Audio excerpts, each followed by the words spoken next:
Coming up on Marriage Today with Jimmy and Karen. I want to be around people who believe in me.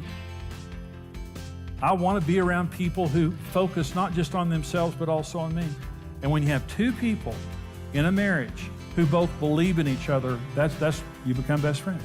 You're my best friend, so you're the one I really want to talk to. Yeah. And so as a man, it's just so important to in tune to what your wife wants in that area, because it really is a secret to your heart.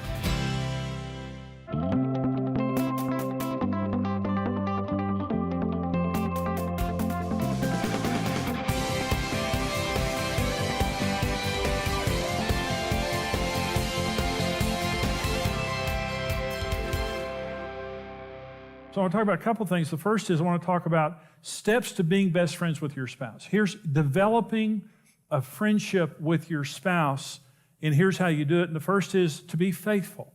Now this is Proverbs 17:17. A friend loves at all times, and a brother is born for adversity.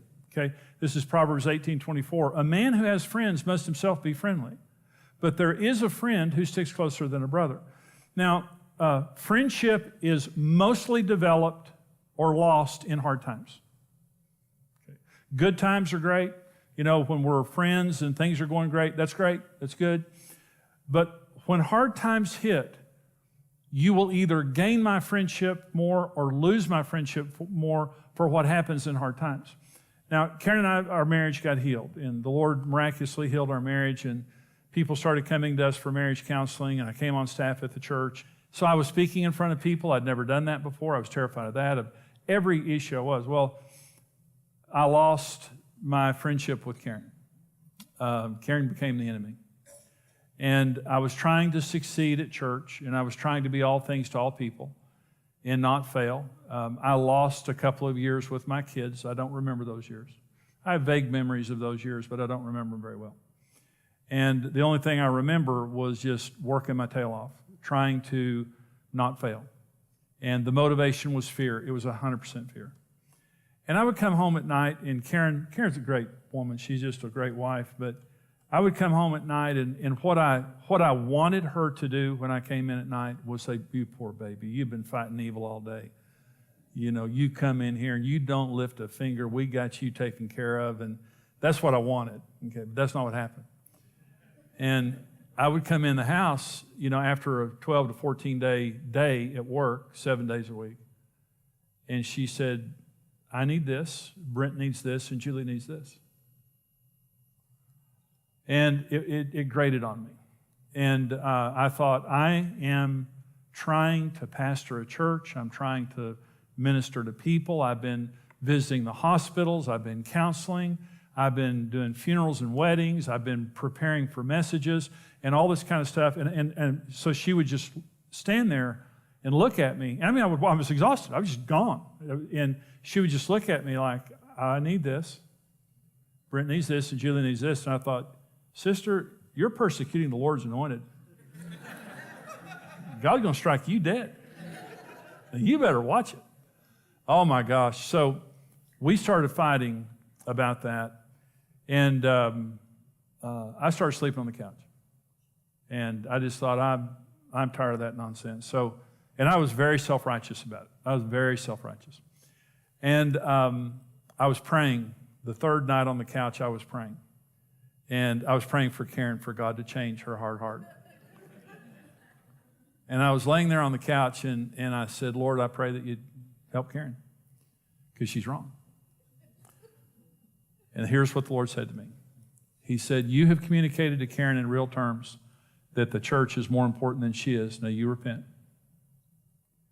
And I said, "Get behind me, Satan." But when it's the Lord, So I went into the bedroom, and Karen was in bed, and I said, "Karen, I'm sorry."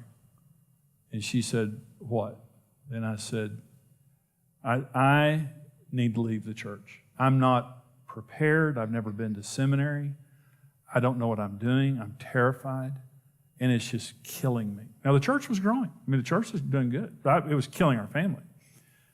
And Karen said, "Jimmy, God called you to the ministry. Just don't turn your heart away from us. Just come home and be at home."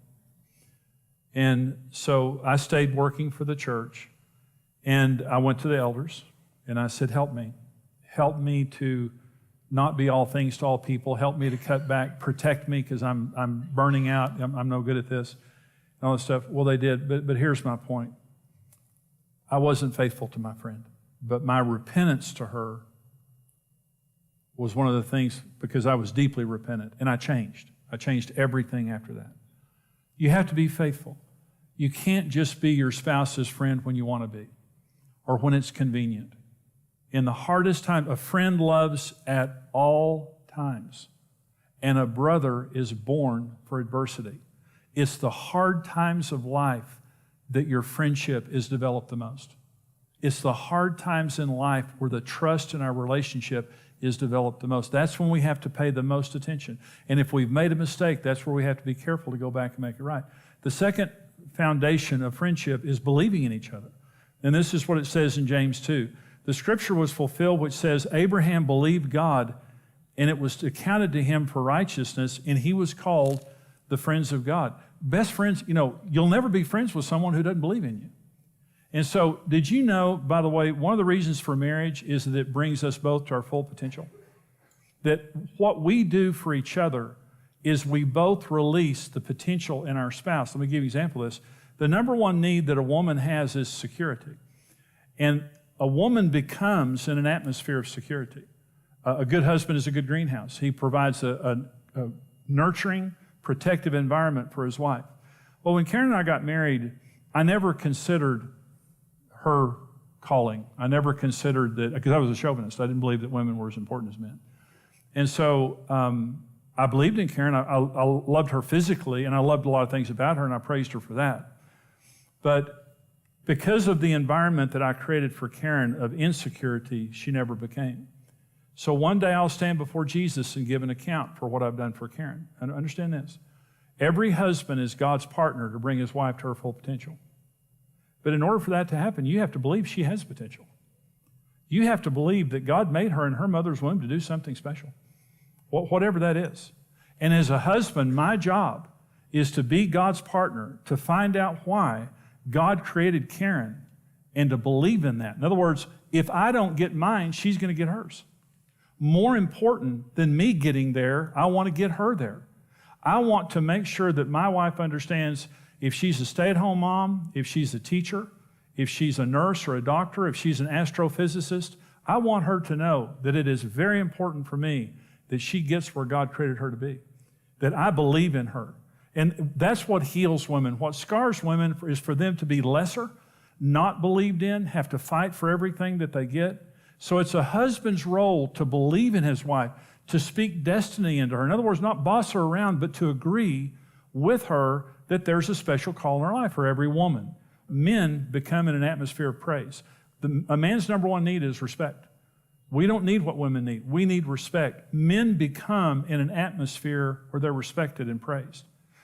A good wife is a good cheerleader. A good husband is a good greenhouse, but a good wife is a good cheerleader. And the more you praise your husband, see, 1 Peter 3 says, a wife can change her husband without a word as he observes your chaste and respectful behavior. Respect is so powerful in the life of a man, will change our behavior for the person giving it to us. You can win your husband. If your husband's doing the wrong thing, you can win your husband as he observes your chaste and respectful behavior. It is so powerful. When we believe in each other, it's inductive. I want to be around people who believe in me. I want to be around people who focus not just on themselves, but also on me.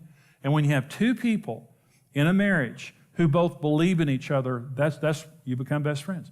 The third thing is embracing each other's differences, is that we become friends by embracing each other's differences. You never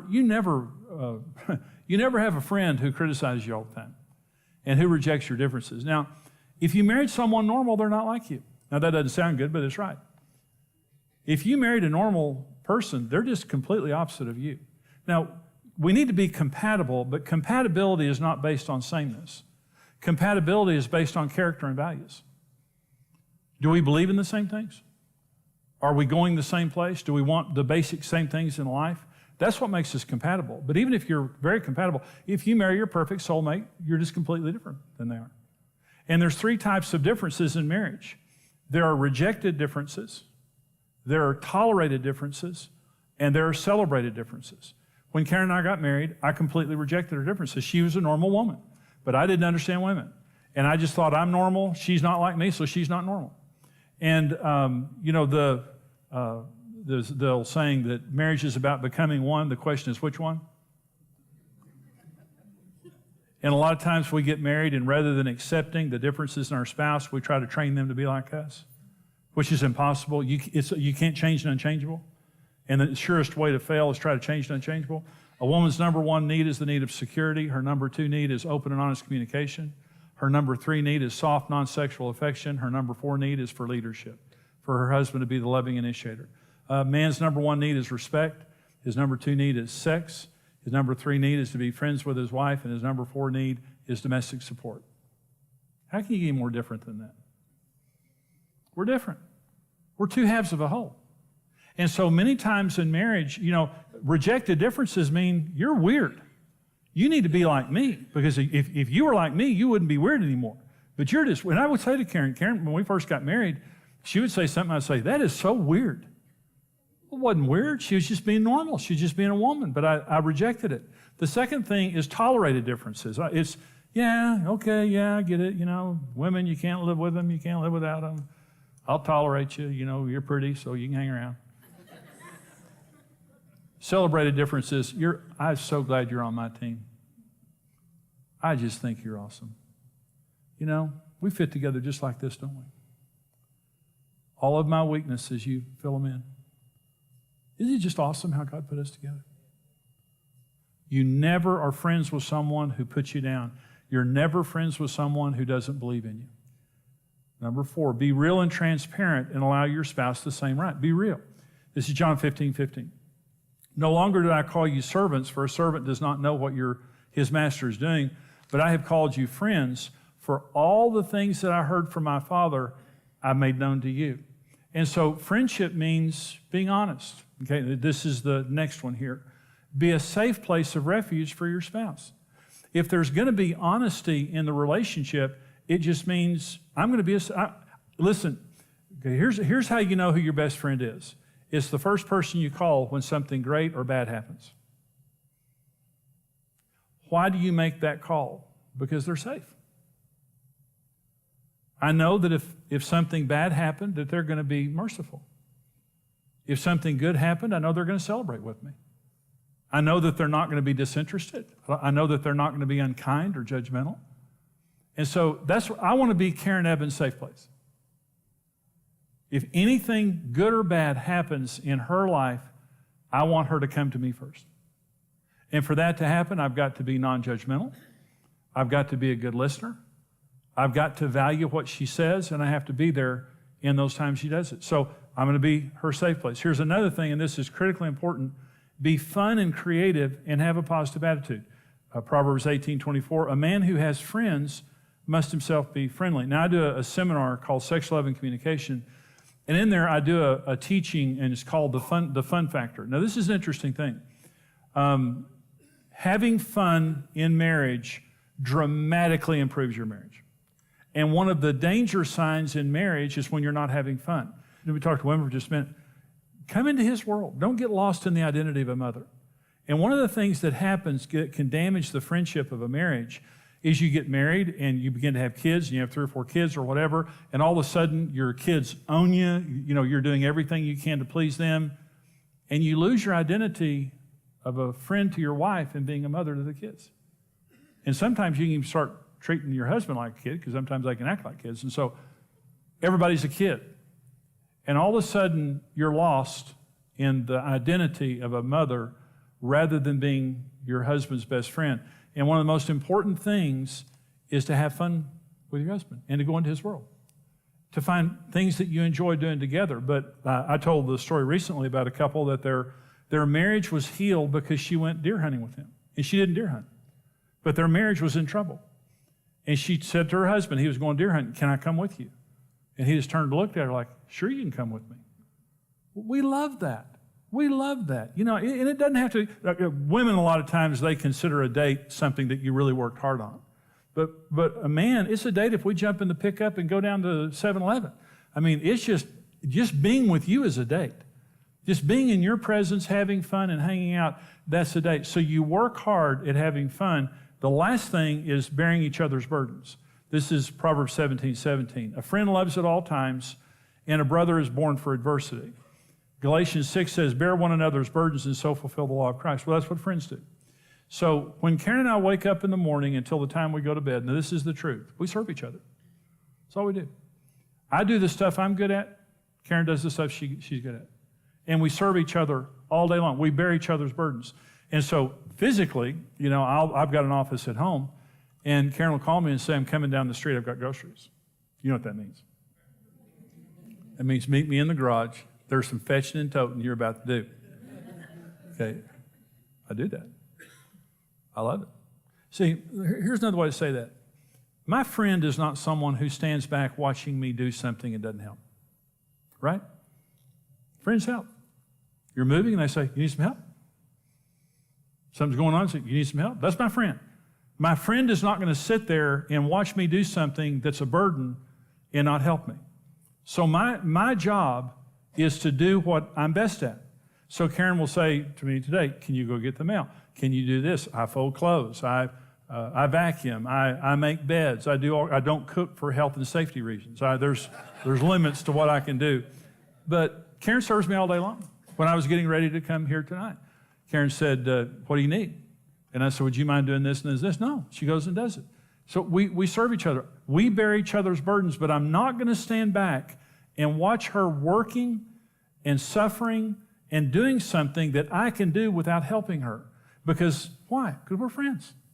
And so if you didn't develop the right skills of being friends, maybe when you're dating, and maybe your friendship has taken a hit from some issues you've had in your marriage, again, these things, anybody can do this. When you're working on your marriage, you say, we're going to be friends again. Well, I hope you enjoyed that teaching. This is from a seminar that I do called Our Secret Paradise. It's a 6-part seminar series with a lot of really great information to bless you in the area of your marriage. And we want to put these resources into your hands right now for your gift of any amount to support us here at Marriage Today. Now, we're a ministry and a mission, and we hope that you've been blessed by Marriage Today, but we go all over the world helping people to succeed in marriage, helping people to heal from bad marriages, also helping families to stay together and little kids staying together with their parents. So when you give here to Marriage Today, I hope it blesses you with the resources that you get. But understand you're blessing a lot of people. Right now, for your gift of any amount, we're going to send you the CD single, The Secret of Building a Lasting Marriage. It's a great teaching, and you can either have it on CD or an MP3 audio download. It's your choice with your gift of any amount, and the information is there on your screen of how you can get it. Also, with your gift right now of $55 or more, we'll send you the full 6-part CD series, Our Secret Paradise, with the book, Our Secret Paradise. For your gift right now of $90 or more, we'll send you the full DVD series along with the book, Our Secret Paradise. This is great information. It can save your marriage. It can take your marriage from being okay to good or good to great. It can also change your family for generations. Honestly, it can. It's worth the investment. We hope that you'll get this resource as you give to the ministry here. You're blessing us. We want to bless you back with these resources. Here's how you can get them. Discover the keys to a satisfying and passionate marriage with the series, Our Secret Paradise. For your gift of $55 or more, you'll receive the CD series and book. For your gift of $90 or more, you'll receive the DVD series and book. In this series, Jimmy will show you the foundations for establishing peace and intimacy, keys to becoming your spouse's best friend, and how to defeat the real enemy of your marriage so that you can have a secure, satisfying, and passionate marriage the way God intended. We're building something great. We've got to count the cost because it's going to take us every single thing we have, and this is going to be challenging. The other side of that thing is we're going to succeed, and it's going to be the most awesome thing we've ever done in our lives. For your online gift of any amount right now, we'll send you the teaching, The Secret of Building a Lasting Marriage, available as an MP3 audio download or CD single. You can have a marriage that lasts happily ever after. Create your own secret paradise today.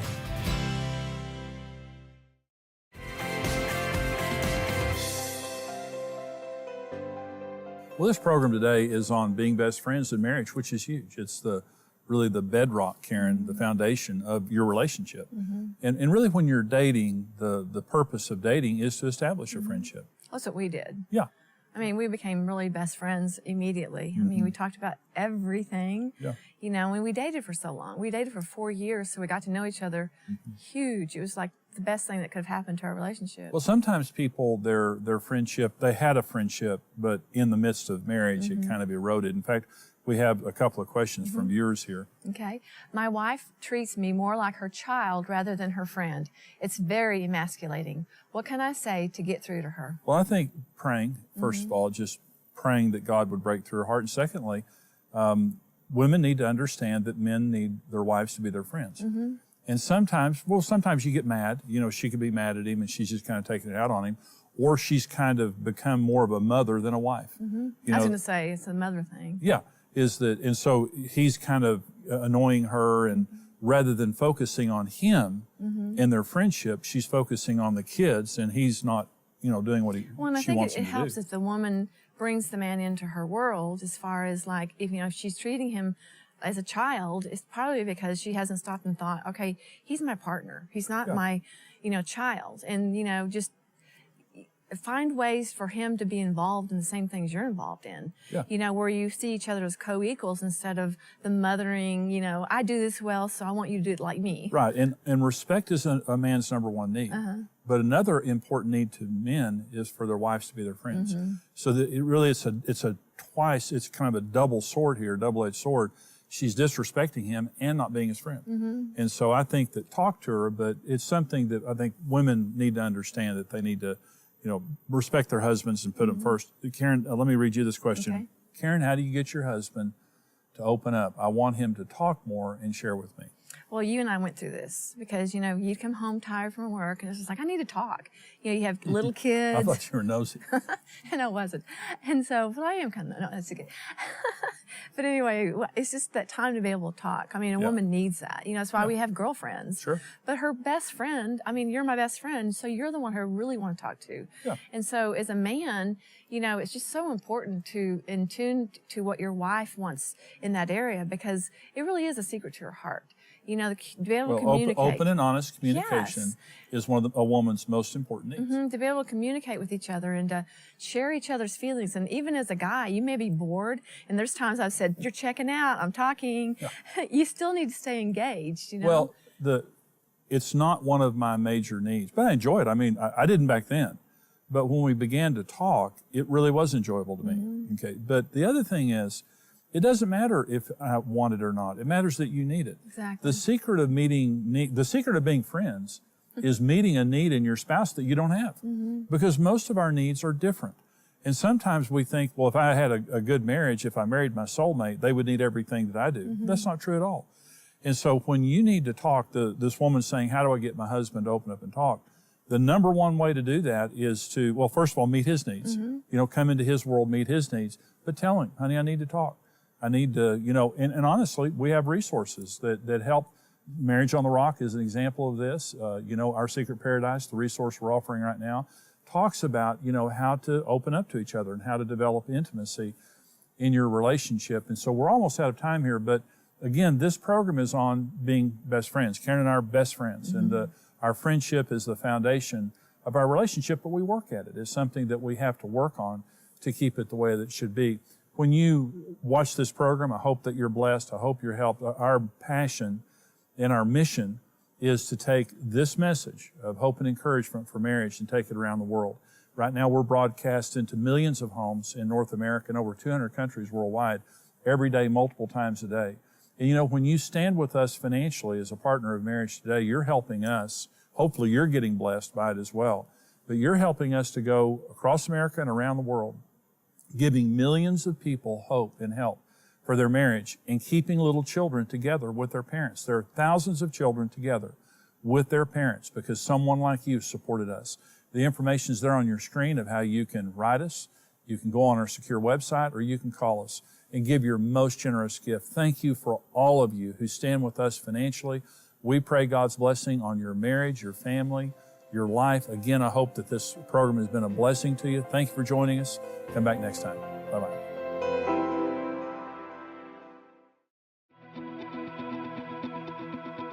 Going through divorce is a lot to ask of children and often results in years of emotional pain. It's a violent ripping apart of their parents and a sense of abandonment. What sometimes we see as a quick way out can mean complete loss for a child. You have a 100% chance of success in marriage. You were made for marriage. Marriage Today exists to protect children from the pain of divorce and to steer couples away from marital failure by telling them the truth. When you stand with Marriage Today, your individual effort multiplies with other like-minded partners, and together we can rebuild the legacy of strong families around the world. Choose your level of partnership today and receive immediate access to the video streaming library. Become a rock-solid partner today. Thank you for watching Marriage Today with Jimmy and Karen. Subscribe to Marriage Today's YouTube channel for more marriage-building videos and updates.